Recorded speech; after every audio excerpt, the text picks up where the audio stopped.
জাতীয় গ্রিডে সরবরাহের কারিগরি ত্রুটি সংস্কার না হওয়ায় সারা দেশে গ্যাস সংকট বাড়ছে। জেলায় জেলায় পরিবহন চলাচল এবং বিদ্যুৎ উৎপাদনে বড় ধরনের সংকট শুরু হয়েছে। উৎপাদন ব্যাহত হচ্ছে বিভিন্ন শিল্প কারখানায়। সমস্যা হচ্ছে ঘরের রান্নার কাজেও। এদিকে কর্ণফুলী গ্যাস ডিস্ট্রিবিউশন কোম্পানি জানিয়েছে, পরিস্থিতি স্বাভাবিক হতে আরও 10 থেকে 15 দিন সময় লাগতে পারে। সহকর্মীদের তথ্য ও ছবিতে প্রতিবেদন। চট্টগ্রামে লম্বা সময় অপেক্ষা করেও মিলছে না প্রয়োজনীয় গ্যাস। টানা তৃতীয় দিনের মতো গ্যাস সংকটের প্রভাব পড়েছে জেলার বিভিন্ন সিএনজি স্টেশনগুলোতে। সিএনজি চালকরা বলছেন, গ্যাসের চাপ না থাকায় নির্ধারিত সময়ে গ্যাস না পাওয়ায় কমেছে আয়। এদিকে ফিলিং স্টেশন কর্মচারীরা জানান, গ্যাসের চাপ কম থাকায় সব যানবাহনে গ্যাস সরবরাহ করা সম্ভব হচ্ছে না। প্রতিটি ফিলিং স্টেশনে দেখা যাচ্ছে দীর্ঘ লাইন। বেলা বাড়ার সাথে সাথে আপনার অনেক টাইম লাগে, 3-4 ঘন্টা লাগে। 12টার পর থেকেই সিরিয়াল পড়ে যায়, গ্যাস হইতে অনেক কষ্ট হয় আমাদের। কম্প্রেসারে প্রেসার দিবে তখন তো আমাদের গ্যাসটা ঢুকবে বেশি। কম্প্রেসার যদি স্লো করে রাখে তাহলে তো আমাদের গ্যাস কম ঢুকবে। আসলে 220 থাকে যদি স্বাভাবিক থাকে আর কি। এখন 180 বা 90 এরকম আছে। ময়মনসিংহে গ্যাসের চাপ না থাকায় বন্ধ হয়ে গেছে অনেকগুলো সিএনজি পাম্প। যেগুলোতে আছে সেখানেও 24 ঘন্টা অপেক্ষা করেও গ্যাস পাচ্ছেন না বহু গ্রাহক। যা কয়দিন ধরে এই সমস্যাগুলো আমরা কেউ বাড়িতে যাইতে পারি নাই, ফ্যামিলির সাথে দেখা করতে পারি নাই। গ্যাসের যদি টাকা বাড়াতে চায় তাহলে তারা বাড়াক, সমস্যা নাই। তো সিন্ডিকেট যদি থাকে, সিন্ডিকেটটা যাতে ভাঙে। প্রেশার নরমালি 180-200 থাকে। কারণ সংকটের কারণে 100 নিচে নেমে বললেই বদ্ধ হয়ে যায়। নেত্রকোনায় গ্যাসের স্বাভাবিক সরবরাহ না থাকায় রান্না করতে পারছে না গ্রাহকরা। অনেক পরিবার বাধ্য হয়ে এলপিজি সিলিন্ডার, বৈদ্যুতিক চুলা এবং কাঠের জ্বালানিতে নির্ভর করছেন। যানবাহনের কর্মীরা বলছেন, বিকল্প জ্বালানি ব্যবহার করায় বেড়েছে পরিচালনা ব্যয়, কিন্তু যাত্রীরা বাড়তি ভাড়া দিতে রাজি হচ্ছে না। মানিকগঞ্জের 14টি ফিলিং স্টেশনের মধ্যে বেশিরভাগ পাম্প বন্ধ। দু একটি ফিলিং স্টেশনের সামান্য পরিমাণ গ্যাস পেলেও সেখানে পর্যাপ্ত চাপ না থাকায় ঘন্টার পর ঘন্টা অপেক্ষা করেও প্রয়োজনীয় গ্যাস পাচ্ছেন না গ্রাহকরা। শাকিলা শম্পা, ৭১। গ্যাস সংকটের খবর জানাতে সাভার থেকে যুক্ত হচ্ছেন সহকর্মী রায়ান বিন আমিন। রায়ান, গ্যাস সংকটের কি প্রভাব পড়েছে জনজীবনে, গ্রাহকরা কি বলছেন, পরিস্থিতি কবে স্বাভাবিক হবে এ বিষয়ে সংশ্লিষ্টরা কি জানাচ্ছেন?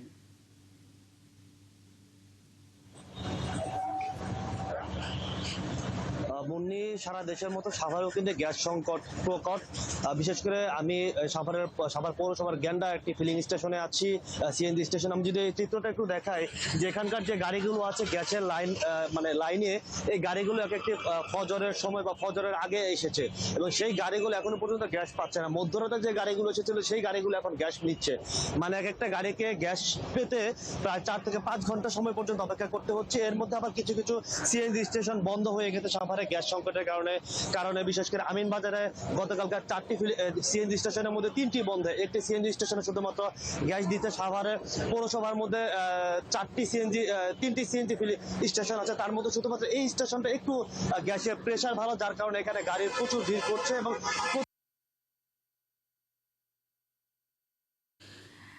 রায়ান বিন আমিন, আপনি আছেন, খবর রাখতে থাকুন, সঙ্গেই থাকবেন। গ্যাস সংকটের খবর নিয়ে সাভার থেকে রায়ান বিন আমিন যুক্ত ছিলেন।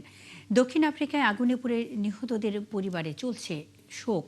নিহতদের মধ্যে 5 জনের বাড়ি নারায়ণগঞ্জে এবং একজন মুন্সিগঞ্জের বাসিন্দা। স্বজনদের মৃতদেহগুলো দ্রুত ফেরত আনার দাবি জানিয়েছেন তারা। দক্ষিণ আফ্রিকা ও নারায়ণগঞ্জ থেকে পাঠানো তথ্য ও ছবিতে প্রতিবেদন।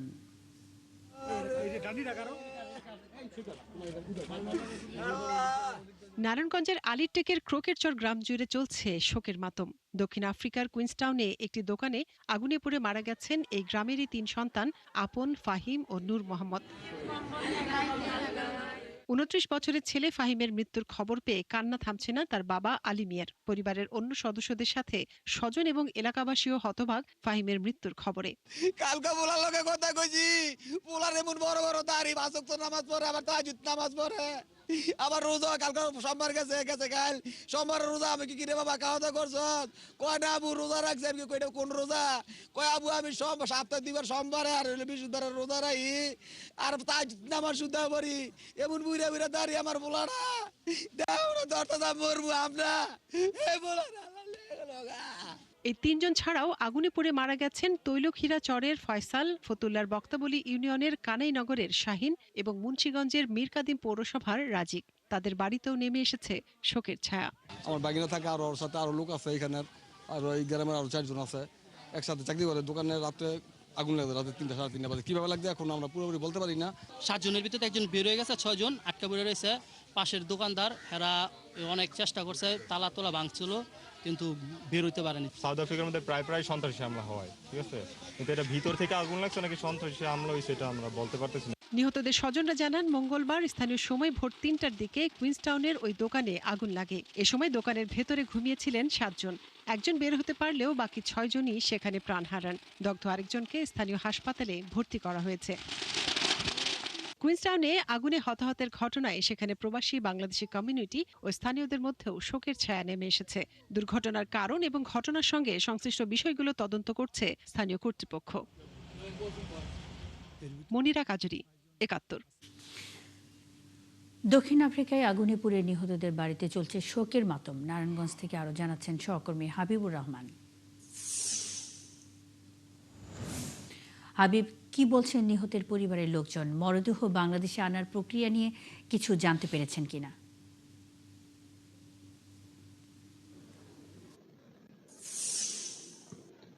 মুন্নি, অত্যন্ত হৃদয় বিদারক এই ঘটনাটি নারায়ণগঞ্জের আলিরটেক সদর উপজেলাধীন আলিরটেকে হয়েছে। আসলে এখানে আসার পরে আমরা যে একটা পরিবেশ দেখলাম, সেই পরিবেশটা আসলে ভাষায় ব্যাখ্যা করার মতো না।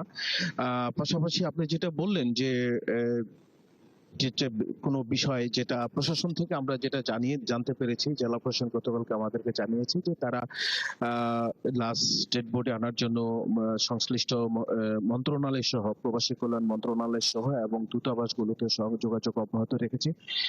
অতি দ্রুত যেন সেই মরদেহগুলো বাংলাদেশে আনা যায় এবং স্বজনদের কাছে বুঝিয়ে দেওয়া যায়। প্রশাসন এটা সর্বোচ্চ গুরুত্ব দিয়ে চেষ্টা করছে।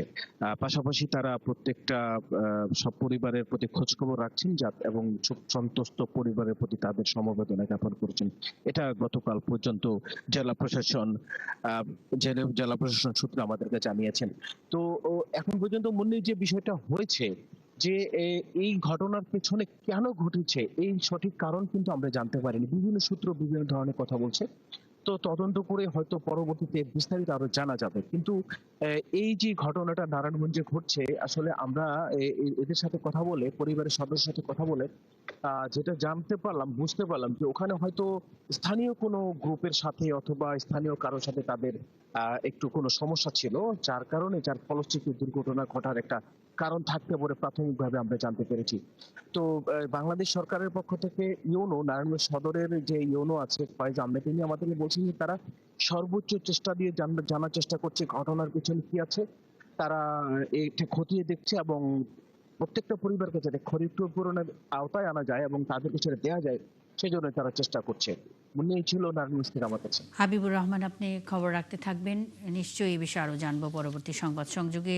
দর্শক, দক্ষিণ আফ্রিকায় আগুনে পুড়ে নিহতদের বাড়িতে চলছে শোকের মাতমে বিষয়ে খবরাখবরে নারায়ণগঞ্জ থেকে হাবিবুর রহমান যুক্ত ছিলেন।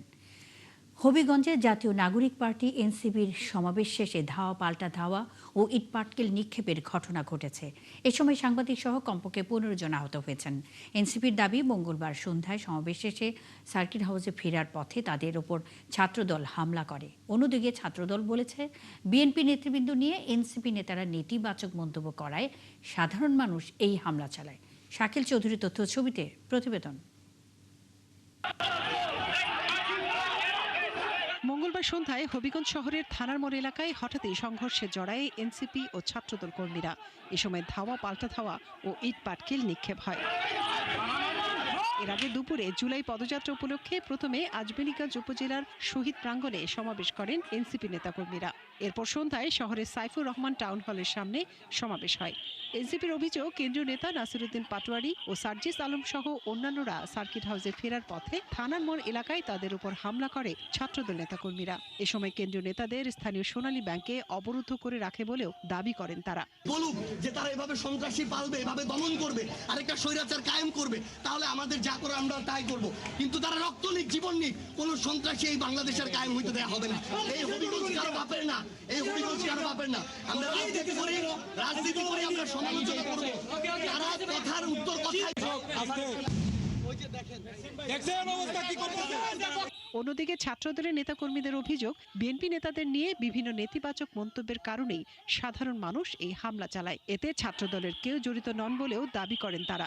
আজকে তারা উচ্ছৃঙ্খল এবং উস্কানিমূলক বক্তব্যের প্রেক্ষিতে যে ঘটনা ঘটেছে, এইটা মূলত উস্কানিমূলক ঘটনার বক্তব্যের প্রেক্ষিতে ছাত্র জনতাই তাদের জবাব দিয়েছে। এটার সাথে আমাদের বাংলাদেশ জাতীয়তাবাদী ছাত্রদল সহ কোনো অঙ্গ সংগঠন জড়িত নয়। আমরা যেটা শুনেছি যে ওনারা যাওয়ার পথে সাধারণ মানুষ ওনাদেরকে আটকানোর চেষ্টা করেছে, যে আপনারা যে গালাগালি করেছেন বা আপনারা এই ধরনের রাজনীতি পরিহার করতে হবে, এইভাবে ওনারা বলার চেষ্টা করেছেন। তারপরে শুনেছি যে একটু গন্ডগোল হয়েছে এই আর কি। এ বিষয়ে হবিগঞ্জ পুলিশ সুপার তারেক মাহমুদ জানান, পুরো বিষয়টি পর্যবেক্ষণ করা হচ্ছে, তদন্তের ভিত্তিতে ব্যবস্থা নেওয়া হবে। মনিরা কাজুরি, ৭১। ফরিদপুরের দুটি ইউনিয়নের ভূমি অফিসে 2 উপসহকারী ভূমি কর্মকর্তার ঘুষকাণ্ড আলোচনায় এসেছে। ঘুষ নেওয়ার ভিডিও ছড়িয়ে পড়েছে সামাজিক যোগাযোগ মাধ্যমে। অভিযোগ উঠেছে, ভূমি সংক্রান্ত সেবা দেওয়ার নামে অতিরিক্ত অর্থ আদায় করছে এই 2 কর্মকর্তা। অভিযোগের সত্যতা মেলায় এরই মধ্যে একজনকে সাময়িক বরখাস্ত করা হয়েছে, অন্যজনের বিরুদ্ধেও তদন্ত চলছে। মনিরুল ইসলাম টিটুর তথ্য ছবিতে প্রতিবেদন।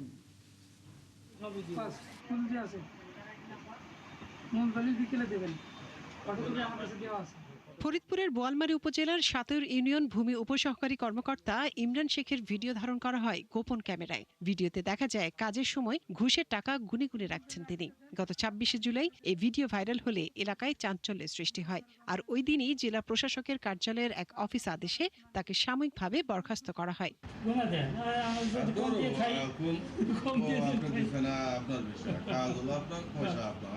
এর একদিন পর ২৭শে জুলাই জেলার নগরকান্দা উপজেলার ডাঙ্গি ইউনিয়নের উপসহকারী ভূমি কর্মকর্তা সরোয়ার হোসেনের ঘুষ নেওয়ার ভিডিও ছড়িয়ে পড়ে সামাজিক যোগাযোগ মাধ্যমে। অভিযোগ উঠেছে, ভূমি সংক্রান্ত সেবা দেওয়ার বিনিময়ে টাকা নিচ্ছিলেন এই 2 কর্মকর্তা। তবে এসব অভিযোগ অস্বীকার করেছেন সরোয়ার হোসেন। আর তাদের এই কর্মকাণ্ডের দায় নিতে রাজি নন 2 অফিসে কর্মরতরা। অনেকজনের ভিডিও আছে যার কাছ থেকে আপনি টাকা নিচ্ছেন, সবই কি আপনি ধার নিয়েছেন? আমি সঠিক হিসেবে করতে পারি না। আর আমি হলো তরিকা জগতের লোক, কাজে এই মানুষের একটা টাকা পয়সা নেওয়ার চেষ্টা করি না, ইনশাআল্লাহ নেই না। এইগুলার লেনদেনের সাথে আপনি জড়িত? না না, ঘুষ লেনদেনের সাথে। তাহলে আপনি এটা কেন করছেন? না, শুধু আপনার আসছেন না কারণ, অন্য কোনো কারণ নেই। বিষয়টি তদন্ত করা এবং এসব দপ্তর থেকে জমির নামজারি সহ বিভিন্ন ধরনের ভূমি সেবা দ্রুত ও হয়রানিমুক্তভাবে শেষ করার দাবি এলাকার মানুষের। সত্যি কথাই বলতেছি, 12,000 টাকা দিচ্ছে, 10টা দলে। কত টাকা দিচ্ছেন?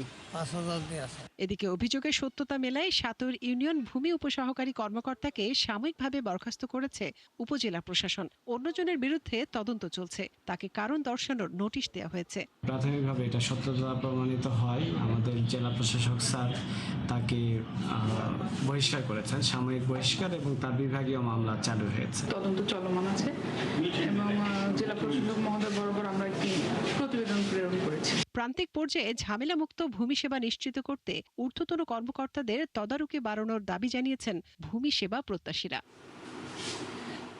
মনিরা কাজুরি, ৭১। ভরা মৌসুমেও ঝালকাঠির সুগন্ধা ও বিশাখালী নদীতে ইলিশ নেই। হতাশ জেলেরা বলছেন, যে ইলিশ ধরা পড়ছে তাতে জ্বালানি তেলের দাম সহ অন্যান্য খরচও উঠছে না। ডুবোচর ও নাব্য সংকটের কারণে নদীতে ঢুকতে পারছে না সমুদ্রের ইলিশ। মৎস্য কর্মকর্তারা বলছেন, ইলিশের পরিমাণ বাড়াতে জাটকা নিধন অভিযান ও অবৈধ জাল অপসারণের কাজ নিয়মিত চলছে। তরুণ সরকারের তথ্য ছবিতে প্রতিবেদন।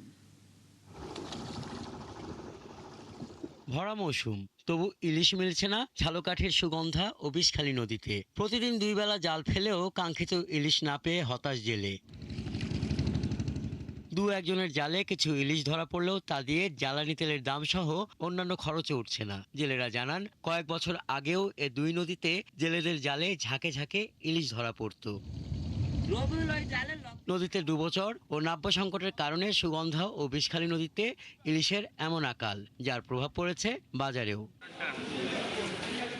বর্তমানে বাজারে প্রতি কেজি ইলিশ বিক্রি হচ্ছে 2800 থেকে 3000 টাকায়। মাছ বিক্রেতারা জানান, নদীতে পর্যাপ্ত ইলিশ না পাওয়ায় বাজারে সরবরাহ কমে গেছে। আগে তো বড় বড় মাছ ছিল, নদীতে অনেক মাছ ধরা পড়ত।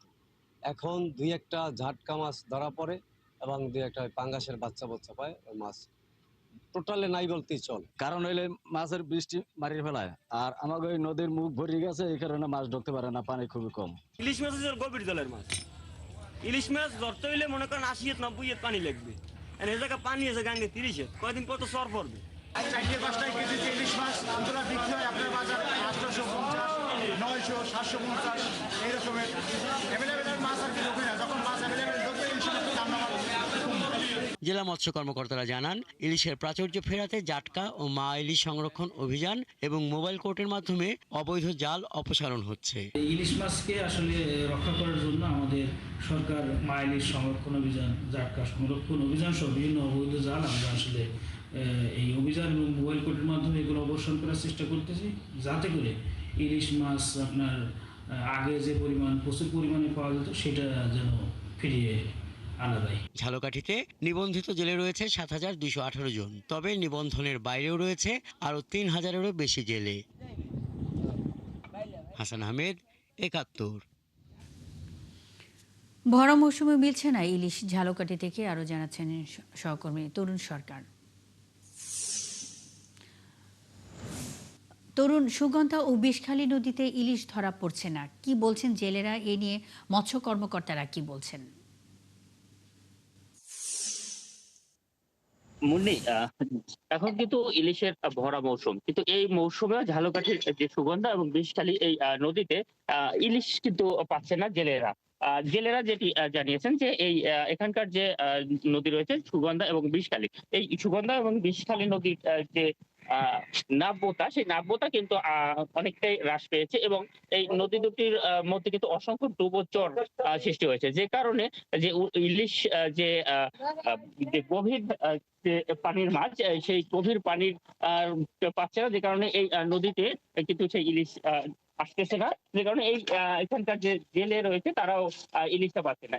এর প্রভাব কিন্তু যে স্থানীয় বাজারগুলোতে পড়ছে। ইলিশ না পাওয়ার কারণে যে ইলিশের যে বাজার, সেই বাজারটি কিন্তু চড়া রয়েছে। এখানকার যে বাজারে যে ইলিশ গুলো আসলে 2-1টি যে ইলিশ এখানকার জেলেরা পায়, সেই ইলিশের যে দাম 1 কেজির একটা ইলিশ মাছ কিন্তু এখন বিক্রি হচ্ছে 2800 থেকে 3000 টাকায়। এই ইলিশটা যদি একটু বড় হয় তাহলে সেটির দাম কিন্তু প্রায় 4000 টাকার উপরে চলে যায়। এবং আর যে ছোট আকারের যে ইলিশ, যে 4টা বা 5টা ইলিশের যে কেজি, সেই কেজির বিক্রি হচ্ছে কিন্তু 800 থেকে 1000, 1200 বা 1400 টাকা দরে। এই ইলিশের যে এই না পাওয়ার পিছনে যে কারণ, এটি কিন্তু জেলা যে মৎস্য কর্মকর্তা রয়েছে এনামুল হক যেটি বলেছেন যে এখানকার যে নদ নদীর যে নাব্যতা এবং জলবায়ু পরিবর্তন জনিত সৃষ্ট কারণের প্রভাব পেয়ে কিন্তু এই ইলিশের এই এমন একটি সংকট চলছে। তরুণ সরকার, আপনি আছেন, খবর রাখতে থাকুন, সঙ্গেই থাকবেন। দর্শক, ভরা মৌসুমে মিলছে না ইলিশ, ঝালকাঠি থেকে এই বিষয়ে খবরাখবর নিয়ে তরুণ সরকার যুক্ত ছিলেন।